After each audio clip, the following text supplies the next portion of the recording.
Hi there, and welcome to another video. I have this Home Depot book, Home Improvement 1, 2, 3, right here. Let's take a look at some of the things we might want to take a look. So, what do we want to learn? Do we want to learn about wallpaper, plumbing, or maybe perhaps electrical work? There's a section also on walls and ceilings and floors and doors, windows, cabinets, countertops, shelving and storage, insulation and weatherproofing, exterior, heating, ventilation, and air conditioning, and meeting Canadian code, because I guess this might be a Canadian version, but regardless, we don't care about where it was written, really. So let's understand something about the wall. How to remove it, for example. How's that? So let's see here. There is subfloor. Okay, this is we're looking at the ceiling here. Okay, this is joist, subfloor, double top plates, stud, exterior wall,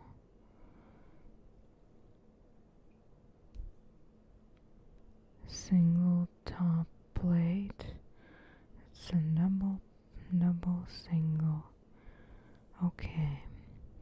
So load-bearing walls carry the structural weight of your home, and those are the ones that have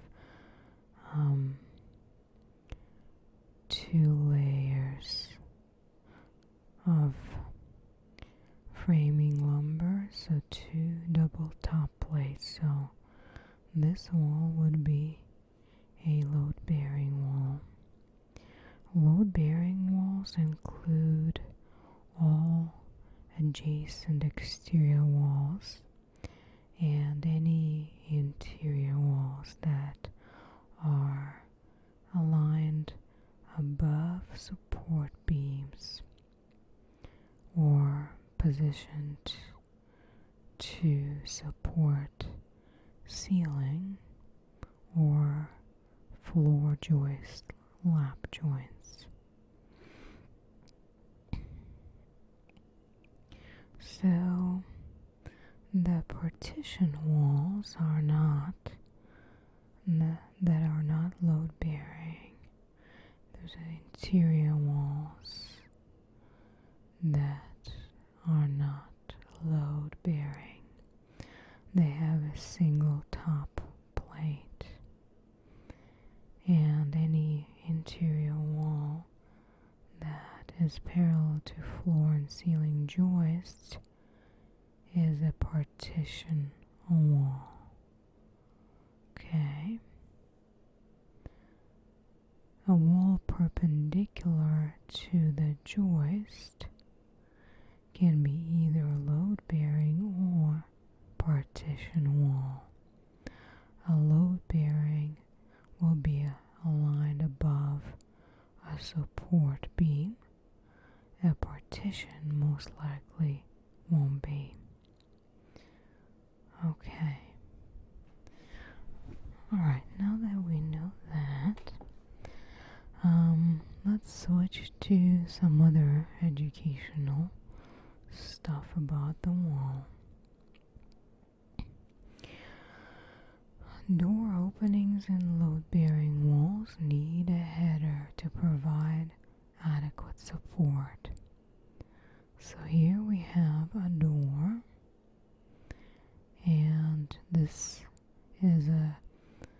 wall is load-bearing because it has here double top plate. So from here we already learned that the wall that has double top plate, which is basically 2 layers of framing lumber, those are the load-bearing walls.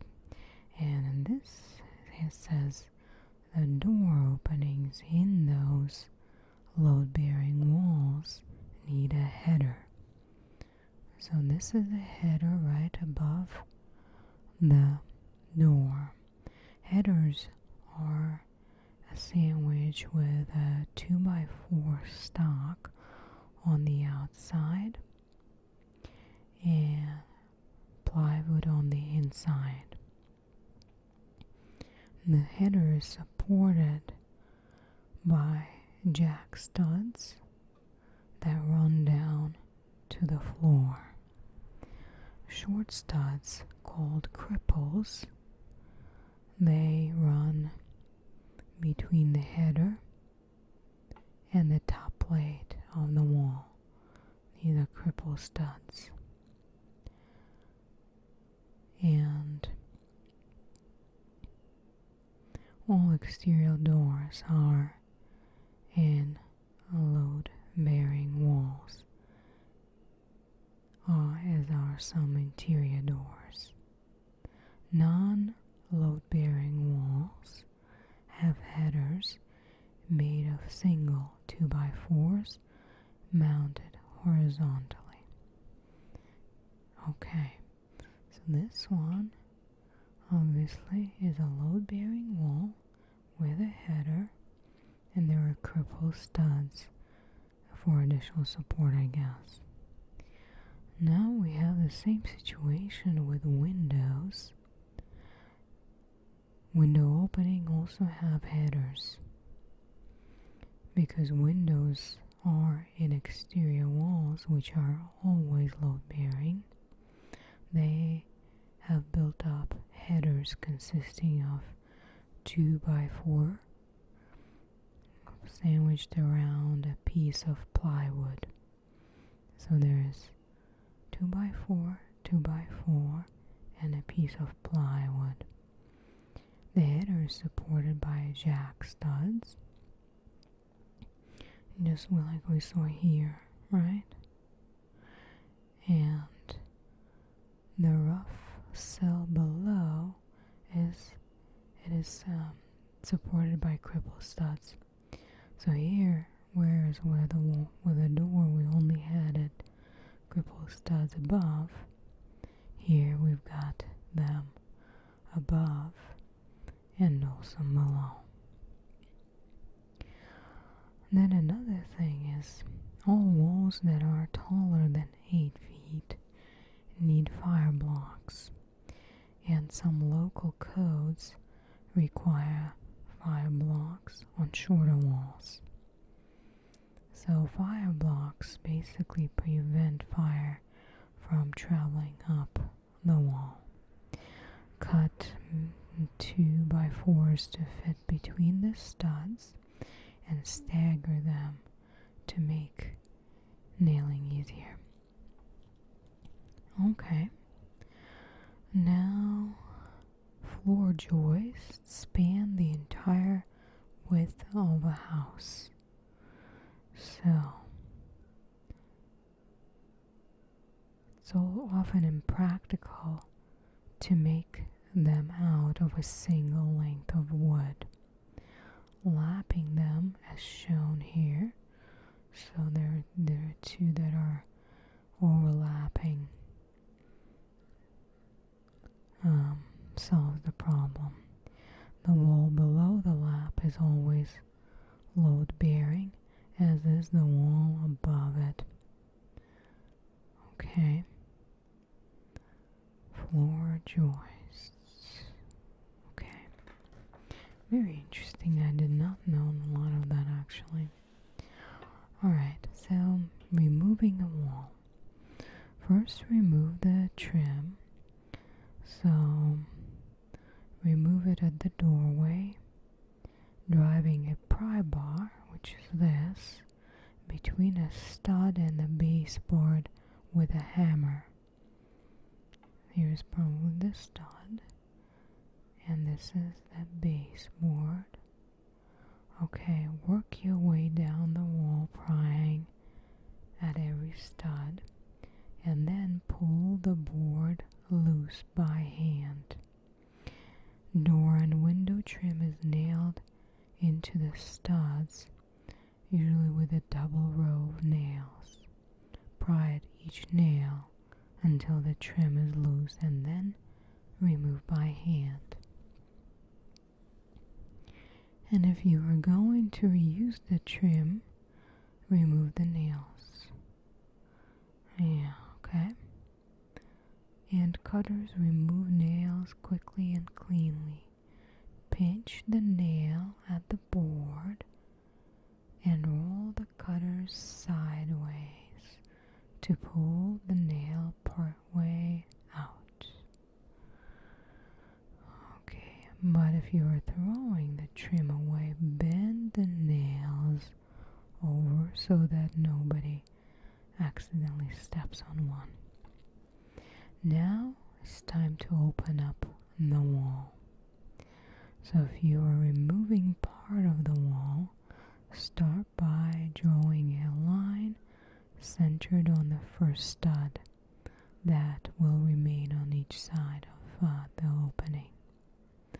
On drywall, cut along the line with a utility knife. On plaster, cut with a circular saw. Break a hole like they're showing here with a 3-pound sledgehammer. I think that would be my favorite part of removing the wall. Now remove the plaster or drywall. If you try to remove the entire wall surface with a hammer, it will break and the wall into small pieces. We don't want that. Once you made the hole in the wall with the hammer, like here, make quick work of the rest of the job with a flat back garden spade. Fascinating.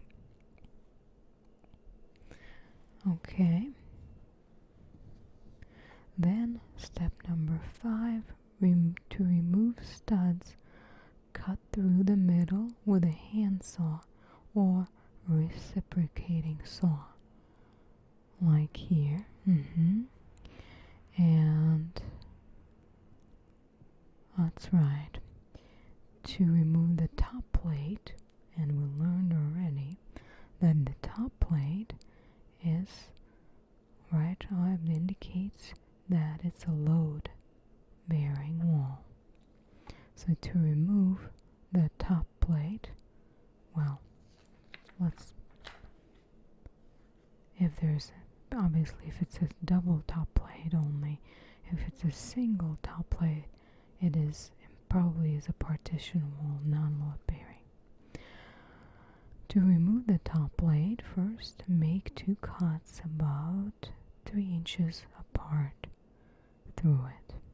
Okay, here's the cuts, and you can use reciprocating saw or handsaw.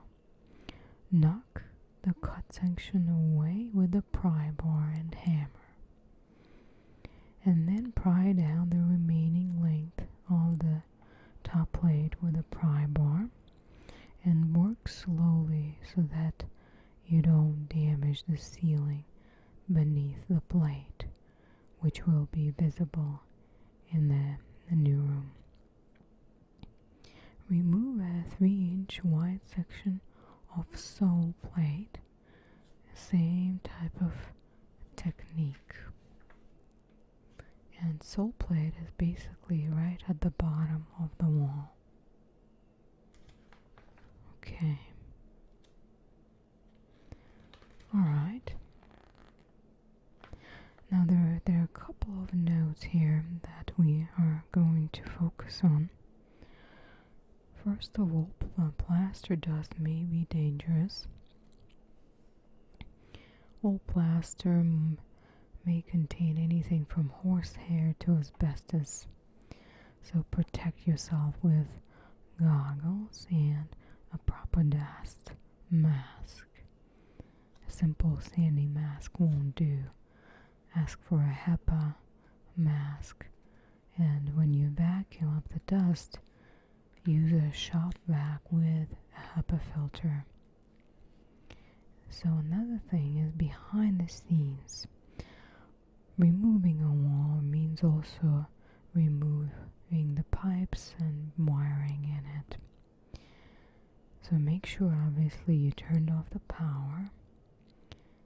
Double check.